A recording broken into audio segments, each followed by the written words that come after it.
ایک بار موسیٰ علیہ السلام نے اللہ سے پوچھا کہ یا اللہ، جتنا میں آپ کے قریب ہوں، آپ سے بات کر سکتا ہوں، اتنا کوئی اور قریب ہے؟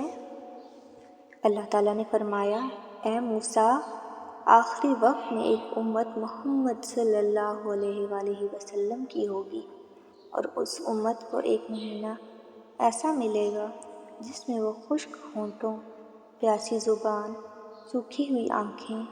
بھوکے پیٹ جب افطار کرنے بیٹھے گی تب میں ان کے بہت قریب ہوں گا۔ موسیٰ، تمہارے اور میرے درمیان 70 پردوں کا فاصلہ ہے، لیکن افطار کے وقت اس امت اور میرے درمیان ایک پردے کا فاصلہ بھی نہیں ہوگا، اور جو دعا وہ مانگیں گے اسے قبول کرنا میری ذمہ داری ہوگی۔